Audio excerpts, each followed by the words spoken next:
শোল মাছ কাচ্ছি বন্ধুরা, এটা দিয়ে লাল লাল ঝোল হবে। ঝোল ঠিক বানাবো না, ঝাল ঝাল বানাবো, তাই তো না? হ্যাঁ, লাল লাল ঝাল বানাবো। শোল মাছটাকে কেটে ধুয়ে পরিষ্কার করে নেবো আগে। কেটে নিই।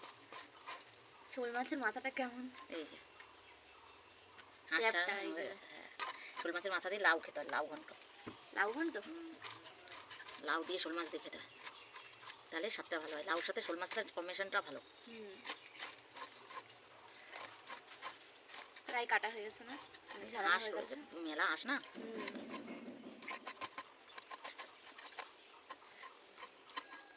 হয়ে গেছে। এবার মেন হচ্ছে এই মাথাটা না কাটতে গেলে সাবধানে কাটতে হবে। এর ধার হচ্ছে দাঁতে, কালকে দাঁতে লেগেছে বলে আমার হাতটা কেটে গেছে। হ্যাঁ বাবা, কি শক্ত, বিশাল শক্তের মাথা। এটা কি ফেলে দিতে হবে? হ্যাঁ, এই মুখটা ফেলে দেবো। এই যে সবই মোটামুটি চুবড়া, এটা মাছের চুবড়া। এই যে মাছটা ছিল বেরিয়ে গেছে। এই দেখো কেমন লম্বা, কাটো। বিশাল ধার। এই যে জায়গাগুলো লেগে হাত কেটে যায়, হাত কেটে গেছে। কেমন জিভের মতো। সব বেরিয়ে এসেছে টান দিয়েছে।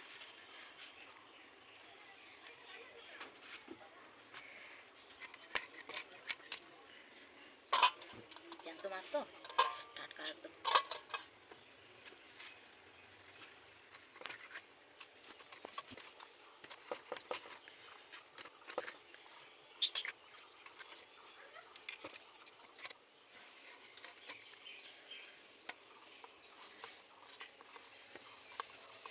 এক, দুই, তিন, চার, পাঁচ, ছয়, সাত, আট, নয়, 9 পিস হয়েছে।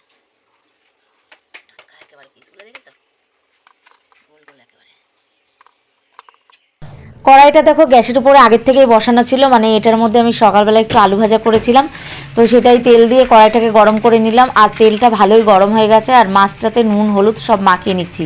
আর পিসগুলো বেশ গোল গোল হয়েছে। আর শোল মাছে বেসিক্যালি কাটা থাকে না, ওই জন্য বাচ্চা বড় সবাই খেতে পারে।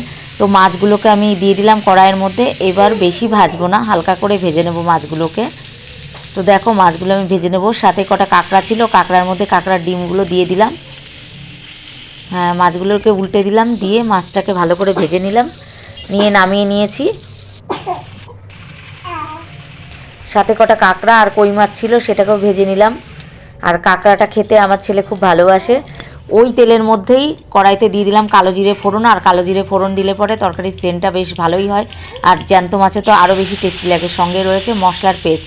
এই পেস্টের মধ্যে রয়েছে একটা টমেটো, রয়েছে একটু পেঁয়াজ, একটু রসুন, একটু আদা আর একটু জিরে, কাঁচা লঙ্কা রয়েছে 2-4টে, দিয়ে পেস্ট করা রয়েছে। এটাকে আমি দিয়ে দিচ্ছি কড়াইয়ের মধ্যে। এটা আবার বেশ কষানো হবে। নুন দিয়ে দিলাম একটু, নুন দিয়ে হালকা নাড়াচাড়া করে নিলাম।